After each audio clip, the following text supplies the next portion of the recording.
মাননীয় সদস্য মোহাম্মদ কামরুল হাসান, ময়মনসিংহ ৬। আপনি এই ১৩১-এর উপর একটি সম্পূরক প্রশ্ন করতে পারেন।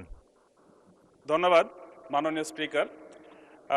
আমি মাননীয় আইনমন্ত্রীর কাছে আমার প্রশ্ন হচ্ছে, বিগত সময়ে ফ্যাসিস্ট আমলে অনেকগুলো মামলা হয়েছে, বিশেষ করে আমাদের শিক্ষকদের উপর।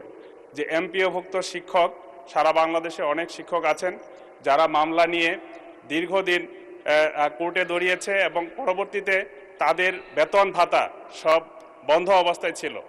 এখন এইগুলো আইনি জটিলতার কারণে মামলা শেষ হয়েছে, কিন্তু এখনো পর্যন্ত তাদের আর্থিক সুবিধাদি পাওয়ার ক্ষেত্রে গড়িমসি করছে সংশ্লিষ্ট অধিদপ্তর। আমি মাননীয় মন্ত্রীর কাছে মাননীয় স্পিকারের মাধ্যমে প্রশ্ন হচ্ছে যে এই জটিলতা নিরসনে আইন মন্ত্রণালয় কি ভূমিকা নেবে? ধন্যবাদ মাননীয় স্পিকার। মাননীয় মন্ত্রী। মাননীয় স্পিকার, আপনার মাধ্যমে সংশ্লিষ্ট সদস্যকে ধন্যবাদ জানাচ্ছি। এমপিওভুক্ত শিক্ষকরা অনেকে মামলার শিকার হয়েছেন। বিগত সময়ে কবরে ২০ বছর আগে গেছেন, তারাও মামলার শিকার হয়েছেন।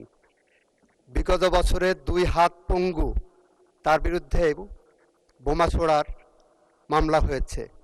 আমাদের সব্যসাচী রাজনীতিবিদ মির্জা ফখরুল ইসলাম আলমগীরের বিরুদ্ধে অভিযোগ উঠেছে, উনি ঢাকা শহরের রাজপথে ময়লার ট্রাকে বোমা মেরেছেন। এই মামলার ধরন আমরা সব জানি।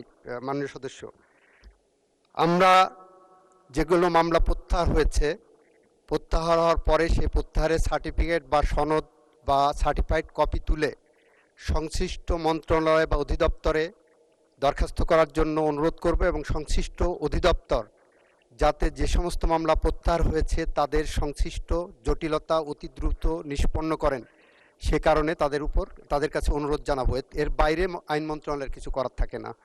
ধন্যবাদ আপনাকে।